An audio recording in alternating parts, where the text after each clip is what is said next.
लेकिन जो लोग आज विपक्ष में बैठे हैं, उन्होंने तो राज्यों के अधिकारों की धज्जियां उड़ा दी। जरा मैं कच्चा चिट्ठा आज खोलना चाहता हूं।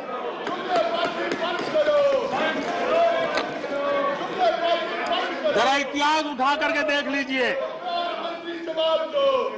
वो कौन पार्टी थी, वो लोग कौन सत्ता में बैठे थे, जिन्होंने आर्टिकल 356 का सबसे ज्यादा दुरुपयोग किया।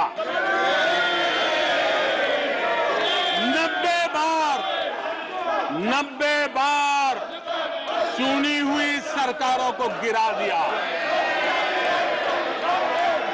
कौन है वो? कौन है जिन्होंने किया? कौन है जिन्होंने किया? कौन है जिन्होंने किया? इतना ही नहीं सभापति जी, एक प्रधानमंत्री ने आर्टिकल 356 का 50 बार उपयोग किया, आधी सेंचुरी कर दी।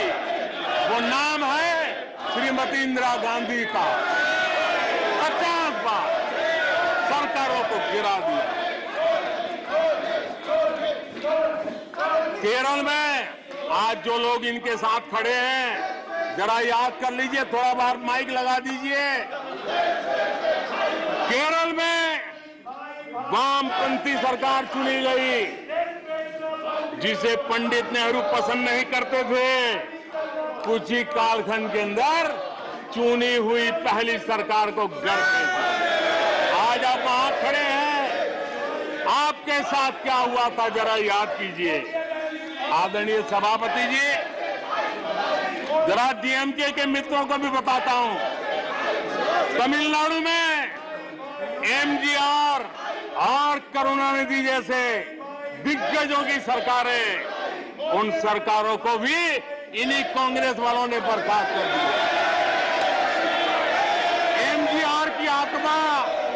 एमजीआर की आत्मा देखती होगी आप कहां खड़े हो। यहां पर पीछे बैठे हैं इस सदन के वरिष्ठ सदस्य, और जिनको मैं हमेशा एक आदरणीय नेता मानता हूं, श्रीमान शरद पवार जी। 1980 में शरद पवार जी का आयु 35-40 साल की थी। एक नौजवान मुख्यमंत्री महाराष्ट्र की सेवा करने के लिए निकला था, उनकी सरकार को भी गिरा दिया गया। और आज वो वहां है, आज वो वहां है।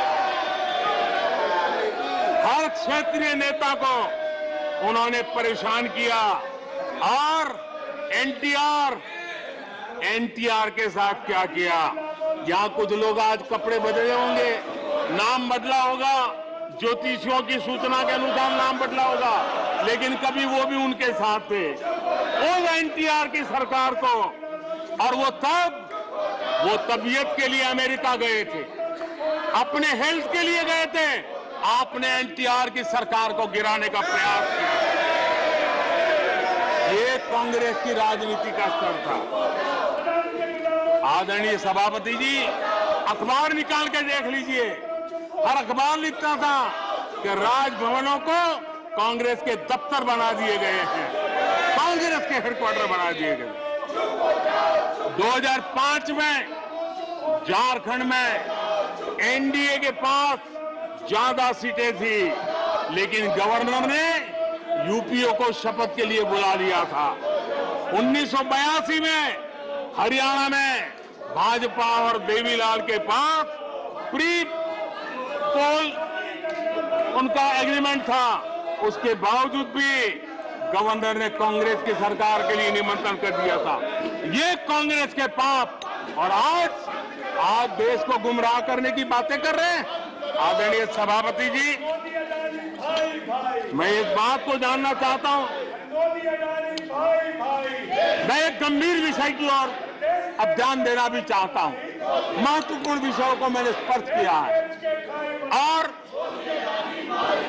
आज देश में आर्थिक नीतियों की जिनको समझ नहीं है, जो 24 घंटा राजनीति के सिवा कुछ सोचते नहीं है, जो सत्ता के खेल खेलना यही जिनको सार्वजनिक जीवन का काम दिखता है, उन्होंने अर्थनीति को अनर्थ नीति में परिवर्तित कर दिया।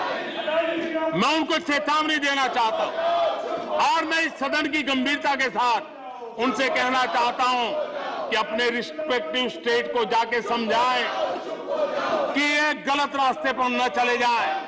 हम हमारे पड़ोस के देशों का हाल देख रहे हैं कि वहां पर क्या हाल हुआ है। अनाप शनाप कर्ज लेकर के किस प्रकार के देशों को डुबो दिए गए। आज हमारे देश में भी तत्कालीन लाभ के लिए अगर भुगतान करेगा तो आने वाली पीढ़ी करेगी। हम तो कर्ज करो जीपीओ वाला खेल आने वाला देखेगा।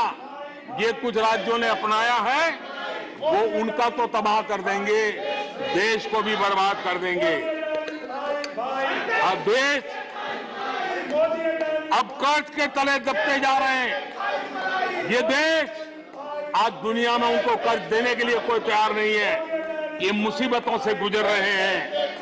मैं राजनीतिक वैचारिक मतभेद हो सकते हैं, दलों के विषय में एक दूसरे के प्रति टीका टिप्पणी हो सकती है, लेकिन देश की आर्थिक सेहत के साथ खिलवाड़ मत कीजिए।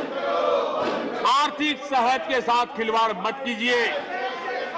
आप ऐसा कोई पाप मत कीजिए जो आपके बच्चों के अधिकारों को छीन ले और आज अपना मौज कर लें और बच्चों के नसीब में बर्बादी छोड़ के चले जाए।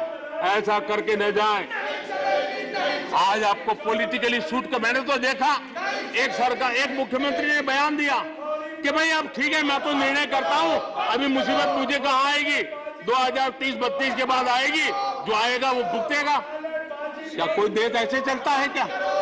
लेकिन ये जो वृत्ति बन रही है वो बहुत चिंता का विषय है। आदरणीय सभापति जी, देश की आर्थिक सेहत के लिए राज्यों ने भी अपनी आर्थिक सेहत के संबंध में डिसिप्लिन का रास्ता चुनना पड़ेगा और तभी जाकर के वे राज्य भी इस विकास की यात्रा का लाभ ले पाएंगे और उनके राज्यों के नागरिकों का भला करने में हमें भी सुविधा हो जाएगी, ताकि हम उन तक लाभ पहुंचाना चाहते हैं।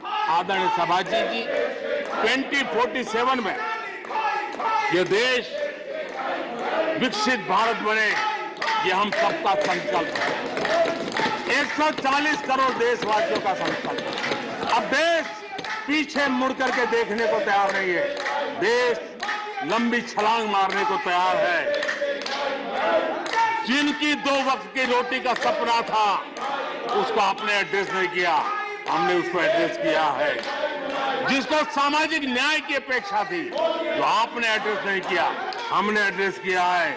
जिन अवसरों को तलाशता था, उन अवसरों को उपलब्ध कराने के लिए हमने अनेक कदम उठाए और आजाद भारत का जो सपना है, उन सपने को पूरा करने के लिए हम संकल्पबद्ध होकर के चले। और आदरणीय सभापति जी, देश देख रहा है, देश देख रहा है, एक अकेला कितनों को भारी पड़ रहा है, एक अकेला कितनों को भारी पड़ रहा है। अरे नारे बोलने के लिए भी उनको बदल करना पड़ता है। जो भी ये बोलता है, घंटे भर से आवाज की जवाब देना। आदरणीय सभापति जी, एक कन्विक्शन के कारण चला हूं, देश के लिए जीता हूं, देश के लिए कुछ करने के लिए निकला हुआ हूं। और इसलिए ये राजनीतिक खेल खेलने वाले लोग, उनके अंदर वो हौसला नहीं है, वो ढूंढ रहे हैं, बचने का रास्ता खोज रहे हैं।